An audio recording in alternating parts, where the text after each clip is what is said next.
수년 전 교회에 나온 지 얼마 되지 않는 청년이 교회에 와서 놀란 것을 이야기한 걸 들은 적이 있습니다. 이 청년의 누나는 오래전부터 신앙생활을 열심히 하고 있었지만 본인은 신앙에 관심이 없었습니다. 그러다가 어떤 계기가 있어서 교회에 이제 처음 나오게 되었는데 너무 신기하고 놀라운 경험을 했다는 겁니다.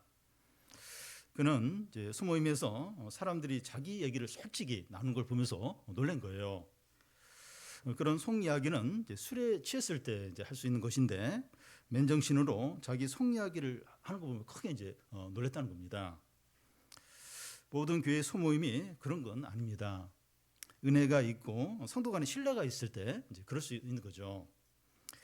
교회가 교회답고 은혜가 넘칠 때 사도행전에 나오는 초대 교회처럼 교인들이 매일 모여서 함께 떡을 떼고 물질을 나누고 또 함께 예배하고 찬양하면서 기뻐하고 즐거워합니다.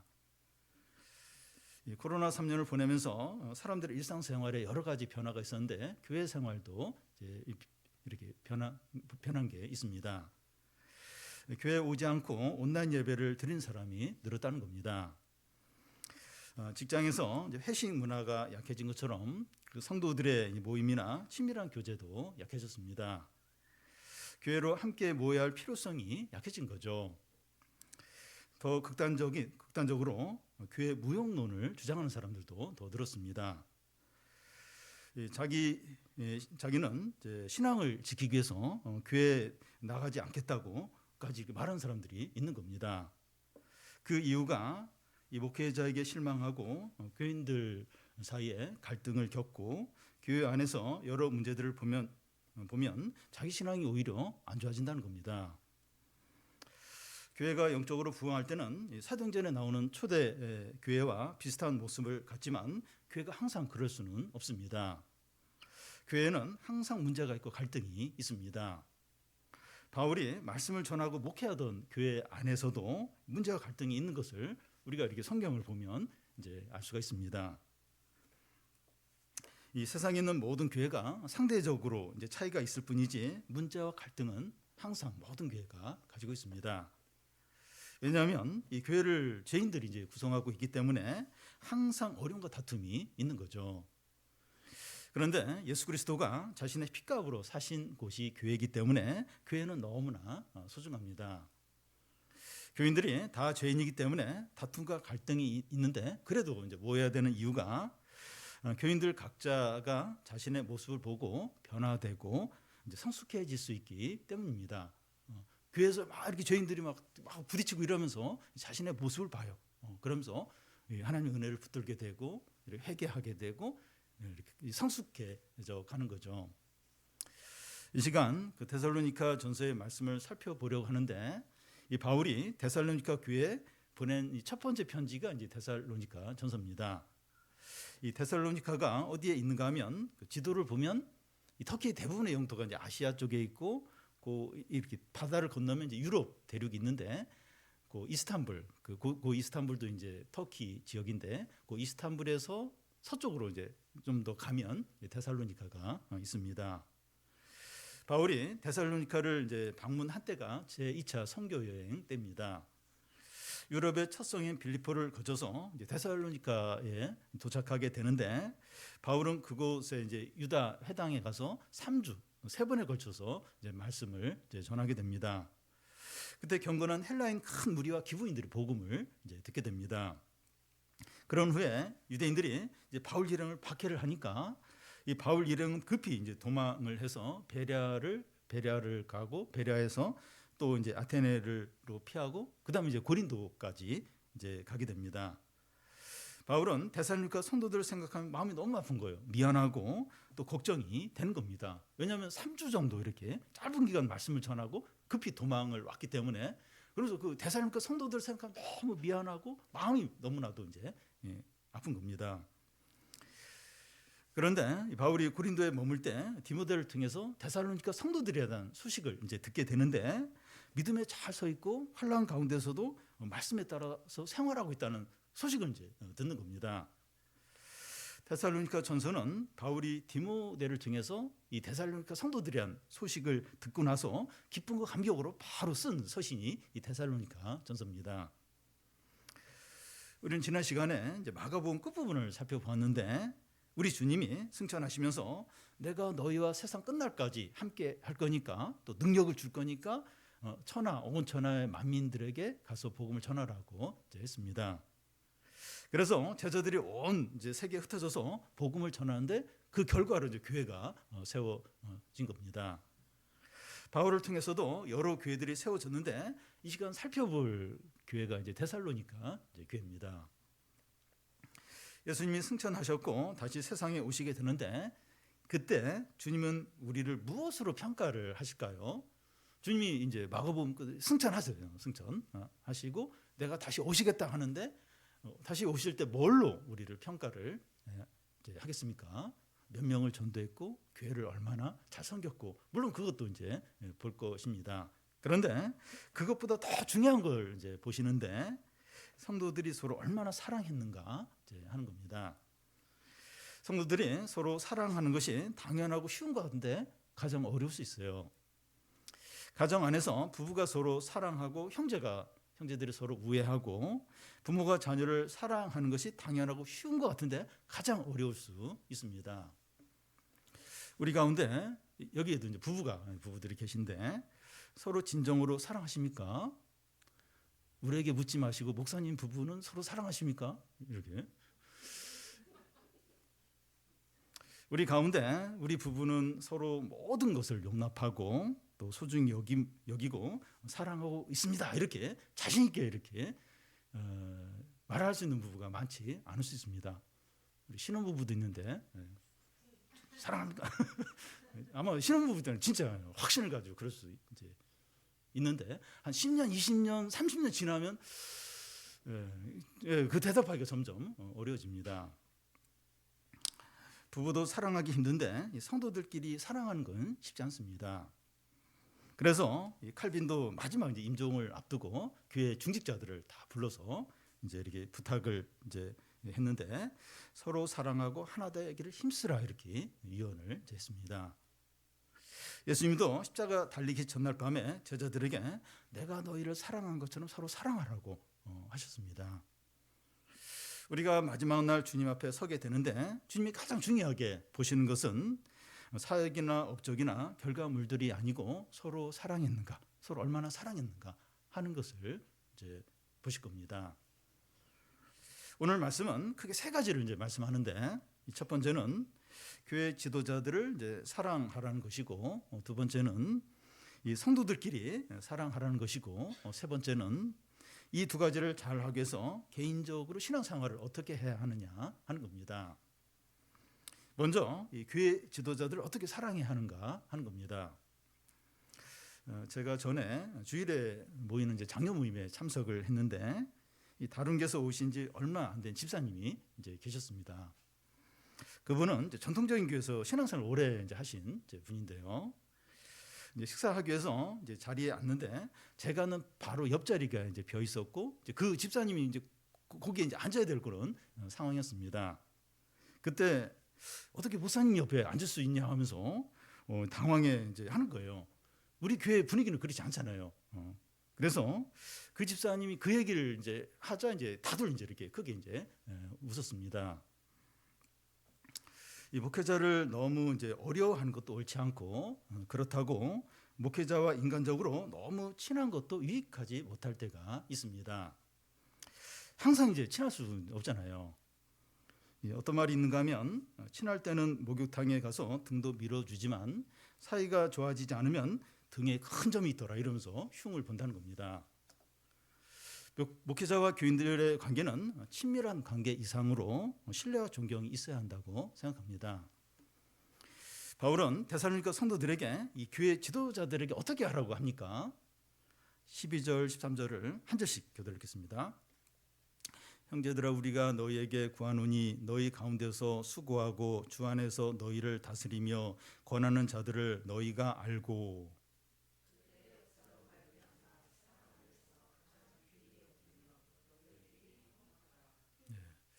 여기 수고하고 다스리며 권하는 일은 다 교회 지도자들, 즉 사역자들을 말하고 이걸 더 이제 확대해서 보면 뭐 중직자나 교사나 리더들을 가리킵니다.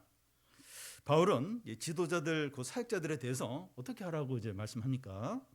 12절 끝에 보면 너희가 알고 하는데, 이 알고라는 그 영어 단어를 보면 그 존경하다 하는 그런 단어로 되어 있습니다. 그러니까 이 원문도 이제 이런 이제 존경하라 이런 이제 뜻입니다. 사역자들을 존경하라는 겁니다. 어느 정도로 존경을 하는가 하면 그 13절 중간에 보면 가장 귀히 여기며 존경하라는 겁니다. 왜 그렇게 됩니까? 주 안에서 너희를 위해서 수고하고 다스리고 말씀을 가르치기 때문입니다. 하나님이 그 너희의 유익을 위해서 그들을 이제 세웠다는 거죠. 이 교회 지도자의 직분은 하나님께 기원을 두고 있습니다. 이 사역자로 세워지고 또 사역을 하고 사역을 그만 이제 하는 것은 다 주님으로부터 오는 것이죠. 사역자는 내가 이제 하고 싶다고 해서 또 하기 싫다고 해서 그만 이제 하면 안 되고 항상 주님의 뜻에 따라야 되고 주님의 인도를 이제 받아야 합니다. 더 넓게 보면 그 임직도 이 하나님이 이제 세우시는 것이기 때문에 너무 자신의 생각과 감정과 판단을 앞세우지 이제 않아야 됩니다. 사역자든지 뭐 임직을 맡은 분들이든지 이거 다 이제 무익한 종이잖아요. 종이 막 자기를 주장하고 막 내가 뭐 하겠다 그게 아니고 이제 주의 뜻에 따라서 순종하고 맡기고 이제 그렇게 하는 게 이제 옳은 거죠. 교인들이 교회 지도자들을 존경해야 하는 이유는 그 지도자들을 위해서가 아니라 자신을 위해서입니다. 이 목회자는 하나님이 세우셨기 때문에 목회자를 존경하지 않으면 은혜 받기가 어렵게 됩니다. 그런데 교인들이 교회 지도자들을 존경해야 하는데 이제 그렇게 하지 못하는 이유는 불신의 감정이 있거나 또 소원한 마음이 있을 때입니다. 인간이기 때문에 이렇게 안 할 수가 없어요. 이런 마음이 이제 생길 수 있습니다. 어떻게 됩니까? 사랑 안에서 가장 귀히 여기라는 겁니다. 이게 사랑 안에서 이게 이제 중요한 말인데 사랑으로 목회자의 부족과 약점과 마음에 들지 않는 것을 용납하라는 겁니다. 이 사역자들도 인간이고 죄인이고 약점과 허물이 있습니다. 사역자들은 자신의 모든 것이 다 이제 드러나는 자리에 있으니까 약점이나 단점이 더 잘 이렇게 드러나게 됩니다. 사랑으로 그런 부분을 감싸고 용납을 하라는 겁니다. 인격과 말씀을 갖춘 사역자는 태어날 때부터 만들어지는 것이 아니라 공동체 안에서 용납하고 사랑하고 격려를 받으면서 만들어집니다. 이런 점에서 저는 우리 교회 교인들에게 진심으로 감사를 드립니다. 우리 교회 교인들은 이 목회자의 부족과 약점을 다 알아도 신뢰하고 존경하고 기다려주세요. 이런 부분이 그 사역자들에게 얼마나 큰 힘과 위로가 되는지 모릅니다. 좀 잘못하고 실수해도 교인들이 좀 받아준다 이런 신뢰가 있을 때 굉장히 좀 이렇게 이렇게 마음에 평안이 있죠. 우리 교인들이 지금까지 너무나 잘 하셨는데 앞으로도 계속 그렇게 하시면 좋겠습니다. 더 이제 확대해서 중직자들이나 그리고 각 모임의 리더들이나 교사들에게도 존경과 사랑과 신뢰를 계속 하시면 좋겠습니다. 다음은 성도들끼리 어떻게 사랑해야 하느냐 하는 겁니다. 교회 지도자와 교인들과의 관계도 중요하지만 성도들과의 관계는 더 중요합니다. 건강한 공동체는 이 교인들 사이의 관계가 어떠냐 하는 것에 달려있다고 할 수 있습니다. 바울은 성도들이 서로 어떻게 사랑해야 하는지 세 가지를 말하고 있는데 책망할 자를 책망하고 붙들어줘야 할 자를 붙들어주고 또 모든 사람에게 오래 참으라는 겁니다. 14절을 같이 한번 읽겠습니다. 또 형제들아 너희를 권면하노니 게으른 자들을 공개하며 마음이 약한 자들을 격려하고 힘이 없는 자들을 붙들어주며 모든 사람에게 오래 참으라. 교회는 다양한 계층과 부류와 성향과 특징을 가진 사람들이 모입니다. 만약에 이 교인들이 어떤 문제를 결정하는데 각자의 주장을 끝까지 포기하지 않고 끝까지 한다면 배가 산으로 가면서 아무도 할 수 없게 될 겁니다. 이 다양한 부류의 교인들만큼 다양한 필요를 가지고 이제 교회에 이제 오게 되는데요. 이 성도의 교제는 이 성도 각자의 필요를 서로 채워주는 의미가 있습니다. 그런데 그 옆에 있는 교인들의 필요가 무엇인지 아는 게 쉽지가 않아요. 본인이 그 필요를 이야기하지 않으면 잘 모를 수 있습니다.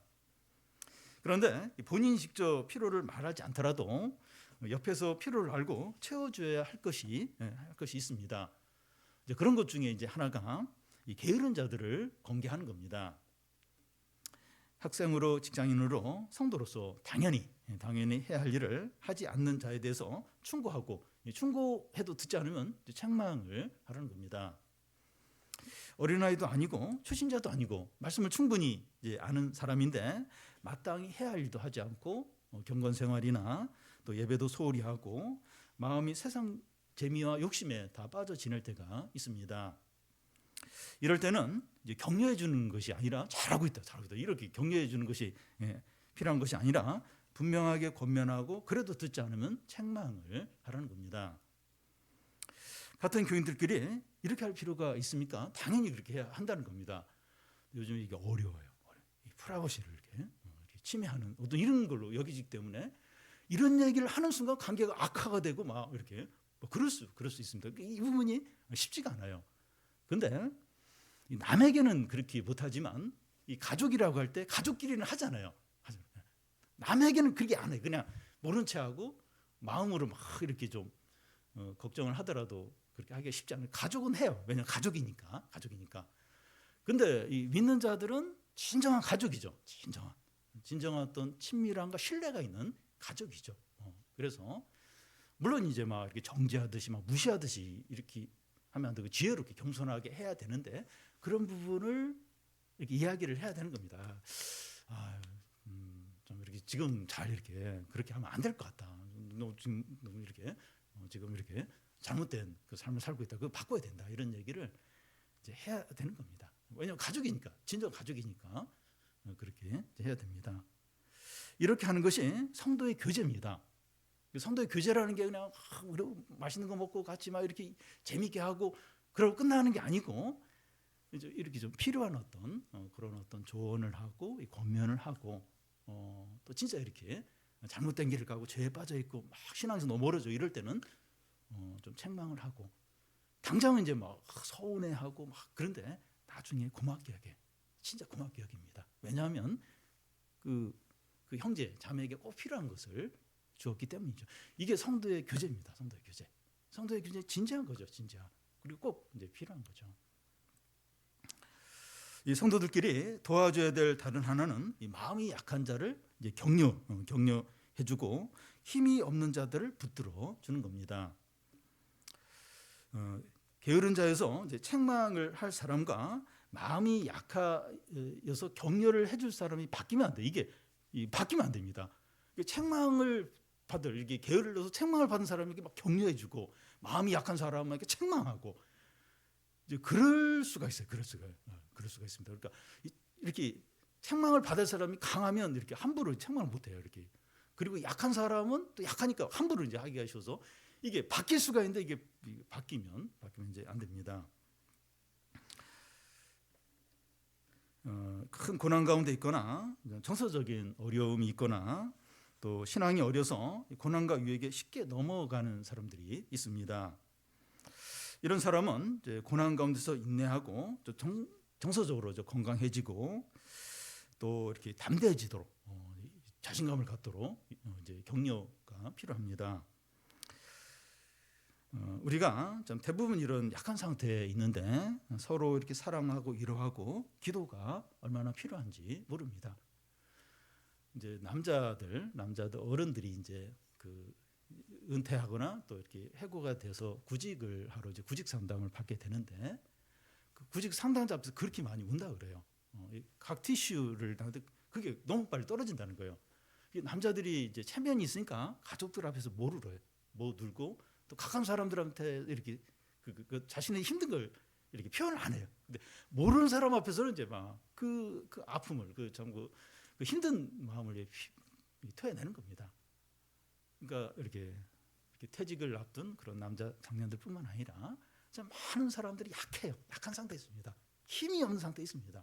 그런 상태에서 이제 이렇게 교회 오는 거죠. 이렇게 좀 격려하고 위로하고 붙들어주고 이게 참 많이 필요합니다. 이게 겉으로 볼 때는 굉장히 강해 보여 남자들 같으면 그렇게. 근데 진짜 마음이 약합니다. 진짜 너무 두려워하고 낙심해 있고 위축이 돼 있고 자신감을 잃어버리고 있고 격려하고 위로하고 또 이렇게 축복하고 붙들어주고 기도해주고 이게 얼마나 필요한지 모릅니다. 무엇보다도 이제 서로에게 가장 이제 중요한 태도가 14절 끝에 나오는 대로 모든 사람에게 오래 참으라는 겁니다. 우리 사회는 초보 운전자들이 운전하기에 너무 힘든 곳입니다. 속도가 늦거나 차선 변경이 늦으면 뒤에서 빵빵거려요. 그리고 막 창문을 열고 막 욕을 이제 하기도 합니다.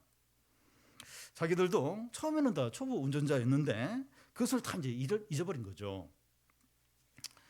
저희 집에 이제 화초들이 있는데 뭐 제가 키우는 건 아니고 아내가 주로 이제 키우는데 화초들마다 이 싹이 나오는 시기와 꽃이 피는 시기가 다 다릅니다.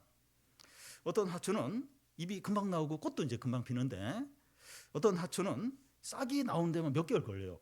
또 꽃이 피는 데는 뭐 1년 넘게 걸리는 화초들이 있습니다. 우리 교회 그 어린이들이나 청소년들을 보면 다 달라요. 어떤 자녀는 공부도 잘하고 신앙생활도 잘 하지만 어떤 자녀는 공부도 잘 하지 않고 신앙생활도 잘 하지 않습니다.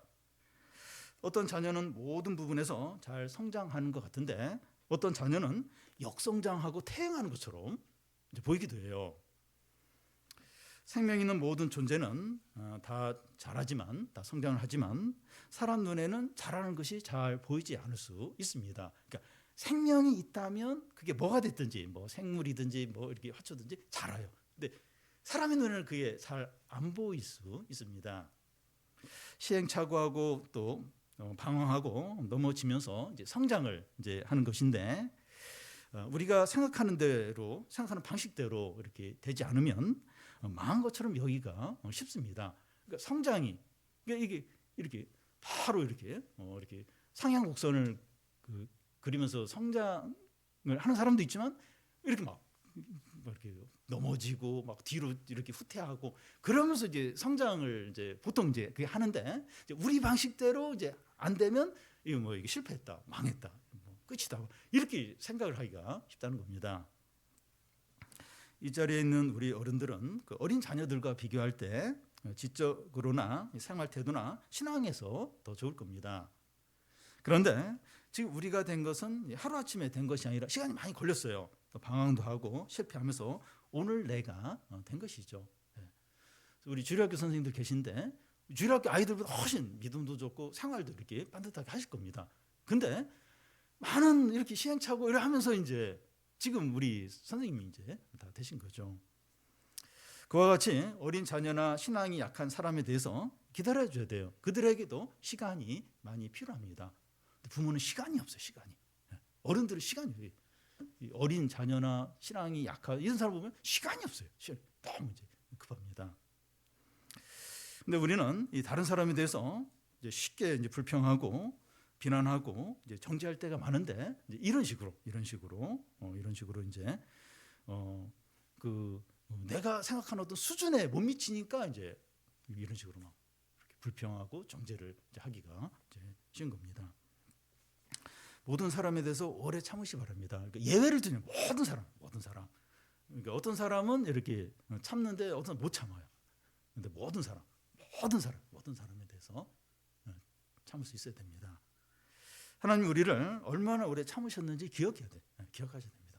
하나님 누구를 안 가렸어요. 누구에게는 참고 누구에게는 안 참고 그렇게 안 하셨습니다. 모든 사람 주님이 우리를 참아주신 것처럼 다른 사람에게 좀 해야 되죠. 우리가 사람만 바라보면 참기가 너무 힘든데 하나님을 바라보면 더 오래 참을 수 있습니다. 사람만 바라보면 화가 나요. 너무 미워요. 근데 하나님이 이제 저 사람을 어떻게 변화시키고 어떻게 인도하시고 어떻게 일하시는가 하나님 바라봐야 되죠. 근데 사람에게는 소망이 진짜 사람에게는 소망이 없어. 근데 하나님께는 가능하죠. 그래서 자꾸 하나님 바라보면서 하나님이 일하시도록 하나님 인도하시도록 하나님이 이렇게 역사하시도록 기도하고 하나님 바라보고 그러면 이제 좀 더 이렇게 오래 참는 기간이 점점 길어지면서 이제 그 사람이 진짜로 이제 변화되는 걸 이제 보게 되죠. 마지막으로 서로 사랑하기 위해서 우리 각자가 신앙생활을 어떻게 해야 하느냐 하는 겁니다. 16절에서 18절까지 우리 같이 한번 읽겠습니다. 항상 기뻐하라, 쉬지 말고 기도하라, 범사에 감사하라. 이것이 그리스도 예수 안에서 너희를 향하신 하나님의 뜻이니라. 항상 기뻐하고 쉬지 않고 기도하고 범사에 감사하는 사람이 그리스도입니다. 다시 말해서 이 그리스도인만이 항상 기뻐하고 쉬지 않고 기도하고 범사에 감사할 수 있습니다. 이것이 이제 그리스도 예수 안에서 너희를 향한 하나님의 이제 뜻이다 이렇게 하는데 그리스도인만이 이것이 이제 가능한 겁니다. 그리스도 안에 있는 생명과 은혜와 능력 때문에 항상 기뻐하고 범사에 감사할 수 있는 겁니다. 그러니까 그리스도 안에서만 이게 가능합니다. 여러분 세상 사람들은 이 외적인 어떤 환경에 기뻐하고 감사하는 게 달려 있어요. 뭔가 이제 돈이 이렇게 많이 벌리거나 사업이 잘 되거나 자녀가 성적이 올라가거나 뭔가 이제 원하는 대로 될 때 이제 기뻐하고 감사를 하게 되죠. 그런데 성도들은 외적인 상황과 상관없이 항상 기뻐하고 항상 감사할 수 있는 그런 이제 존재인 겁니다. 이 상상설교의 팔복이 이제 하나님 백성의 특징을 보여주는데 마음이 가난한 자 그러니까 복이 있고 애통한 자가 복이 있고 또 의를 위하여 핍박을 받는 자가 복이 이제 있다는 겁니다. 세상에서 사람들이 생각하는 복과 전혀 다르죠. 전혀 다릅니다. 신앙 때문에 감옥에 갇히고 재산을 빼앗기고 처형을 당하면서도 기뻐하고 찬양하는 자들이 그리스도입니다. 시험에 떨어지고 또 승진에서 밀리고 재산을 잃어버리고 또 질병이 생겼는데 감사하고 기뻐할 수 있는 자들이 그리스도입니다. 대단한 자들이고 세상이 감당하지 못합니다. 세상이 감당하지 못해요. 이런 사람이 어디 있습니까? 항상 기뻐하고 항상 감사하고. 그러니까 그리스도 안에 있을 때 이게 가능한 거예요. 세상이 감당을 못합니다. 바울이 이제 성도들이 어떤 자인가 하는 것을 이렇게 말을 했는데 문명한 자 같으나 유명하고 아무도 없는 자 같으나 부유하고 슬퍼하는 자 같으나 기뻐하는 자라는 겁니다. 그러니까 이 가진 거 소유나 또 뭐 사람들이 어떻게 이렇게 대하는가 이런 거와 상관없이 이제 항상 기뻐하고 항상 감사하고 이제 그리스도 안에서 그렇게 할 수 있는 자, 그렇게 그리스도인 대단한 세상이 감당하지 못하는 가장 복된 자죠. 항상 이제 기뻐하라고 하는데 성도가 이제 항상 기뻐한다고 하는 것은 일이 잘 되고 좋은 일이 있기 때문이 아닙니다. 좋은 일이 있든지 힘든 일이 있든지 그 뒤에 계신 주님을 바라보기 때문이죠. 성도가 항상 기뻐하는 이유는 고난을 포함한 모든 것이 합력하여 선을 이룬다는 것을 믿기 때문입니다. 그러니까 분명히 안 좋아요. 아주 힘든 일이에요. 원하는 대로 안 됐어요. 근데 이게 이제 협력하여 하나님의 뜻을 이룬다. 그걸 믿기 때문에 이제 힘들지만 이렇게 기뻐할 수 있는 겁니다. 죽는 순간에도 부활을 믿기 때문에 두렵지 않은 겁니다. 이제 진정으로 안식에 가는구나. 이제 그 사랑하는 주님을 이제 만나게 되는구나. 부활이기 때문에 슬프지 않은 거죠. 죽음 앞에서도 기뻐할 수 있으니까 항상 기뻐할 수 있는 거죠.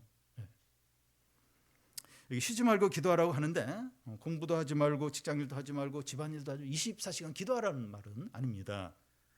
규칙적으로 기도하고 기도하는 자세로 생활하고 염려가 생길 때 그 염려를 바로 기도하라는 거죠. 기도는 하나님과 우리를 연결시킵니다. 기도를 통해서 하나님의 모든 은혜와 축복과 성령과 모든 좋은 것들이 우리에게 임하게 됩니다. 그래서 우리가 쉬지 않고 기도할 때 항상 기뻐할 수 있습니다. 근데 어느 순간부터 기도를 안 해요. 그때부터 염려와 두려움과 낙심 가운데 기쁨이 싹 사라져요. 기쁨이.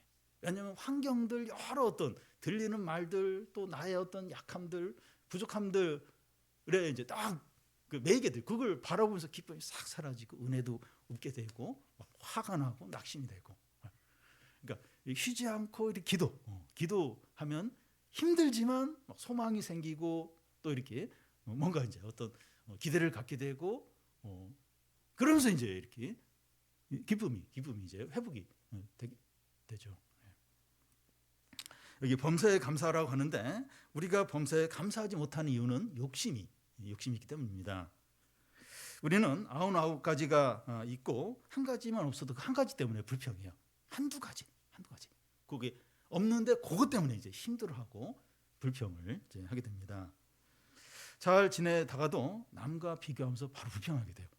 괜찮았는데 남과 비교하는 순간부터 이제 확 이제 불평을 하게 되고 기쁨이 싹 사라지게 되죠. 은혜에 익숙해지는 게 문제입니다.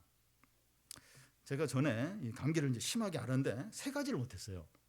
말을 하지 못하고 먹지 못하고 잠을 자지 못했습니다. 전에는 뭐 당연하게 당연히 다 이제 했던 건데 그 이 세 가지를 못하니까 너무 힘들더라고요. 너무. 근데 일주일 후에 이제 이 감기가 좋아지면서 이제 말도 이렇게 좀 하고 먹기도 하고 또 이제 잠도 잘 자기도 하고 얼마나 감사했는지 모릅니다.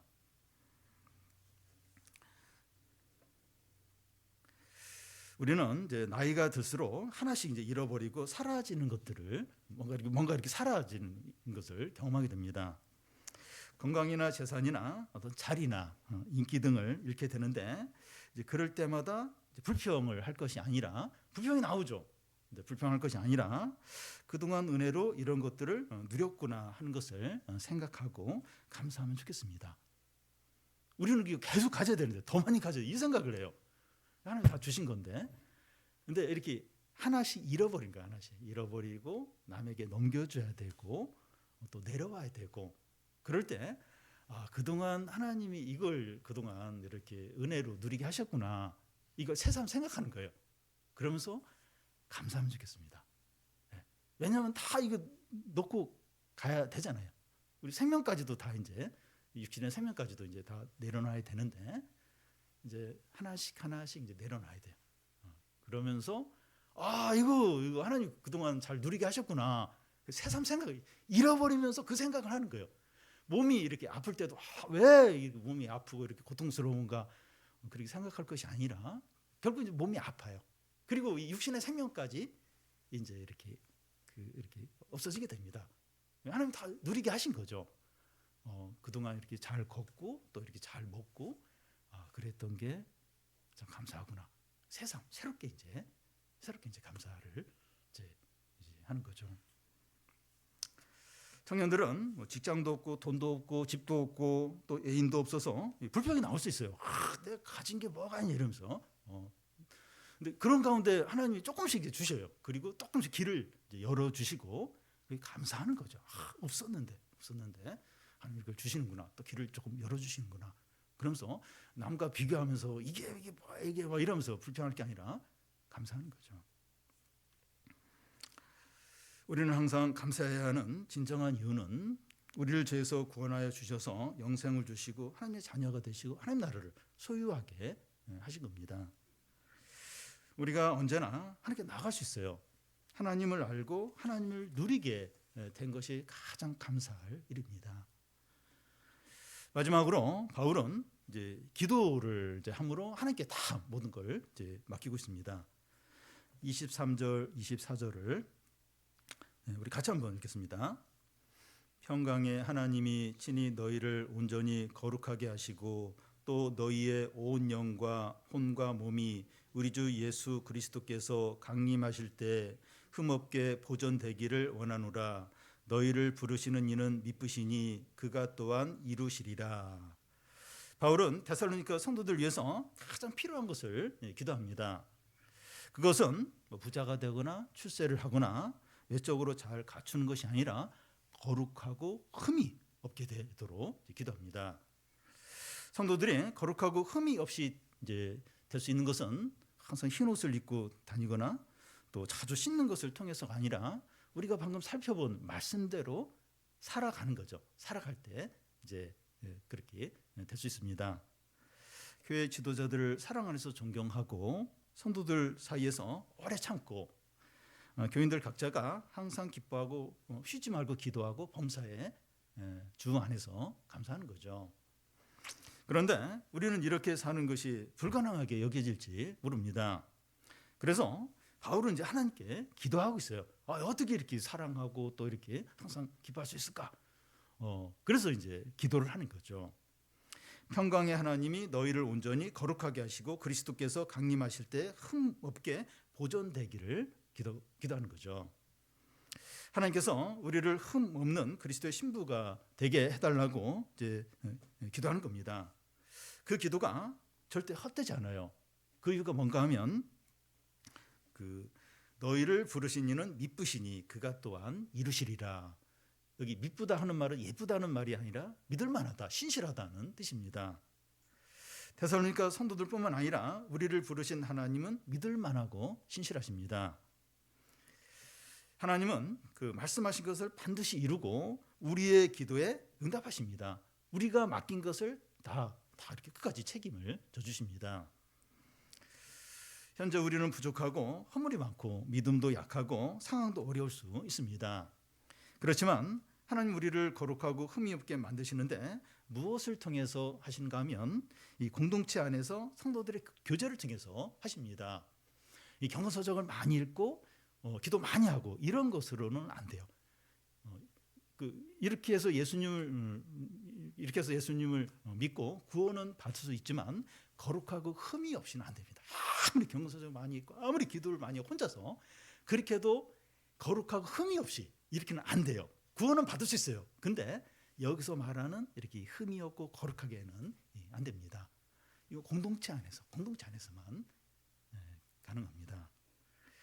우리는 어떤 자이고 우리 믿음이 어떠한가 하는 것을 가장 잘 알고 또 변할 수 있는 가장 좋은 훈련장이 공동체입니다. 공동체. 가서 막 상처받기도 하고 막 이렇게 다투기도 하고 막 문제도 생기기도 하고. 근데 그 공동체 안에서 내가 어떤 자인가, 내 믿음이 어떤가 하는 게 드러나요.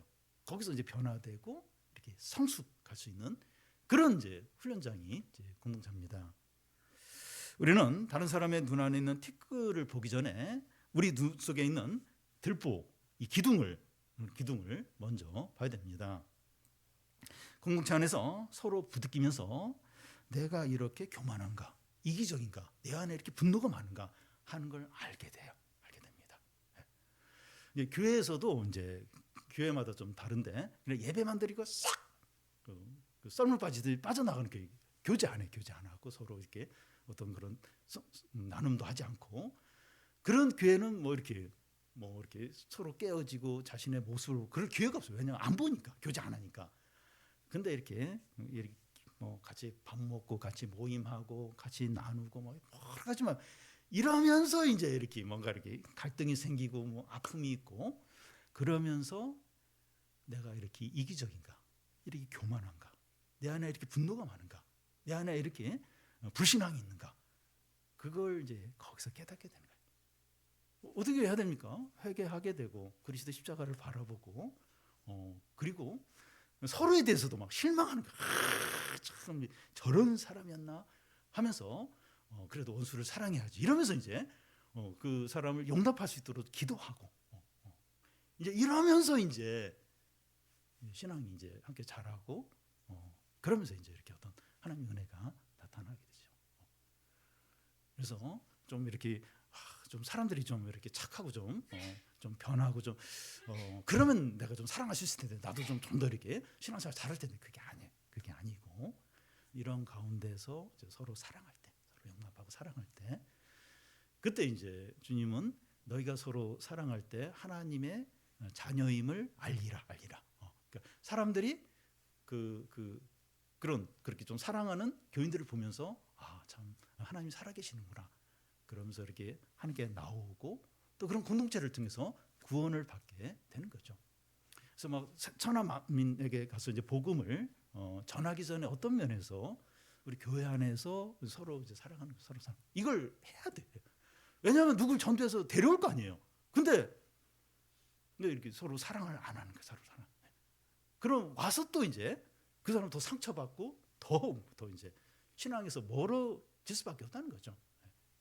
그래서 서로가 온전하고 완전하고 나에게 잘해주고 이건 기대하지 말고 이제 이렇게 먼저 사랑하고 오래 참고 화목하고 나를 부인하고 나를 회개하고 그러면서 이제 서로 사랑하는 게 사랑. 그러면서 이제 이렇게 그 사람이 보물로 만들어져가고 이렇게 좀 온전케 되고 그 교회 안에 이제 성령의 역사하고 부흥하고 하는 겁니다. 우리가 주 안에서 항상 기뻐하고 쉬지 않고 기도하고 범사에 감사함으로 주님이 다시 오실 때까지 서로 사랑하는 복된 성도들이 다 되시기를 바랍니다.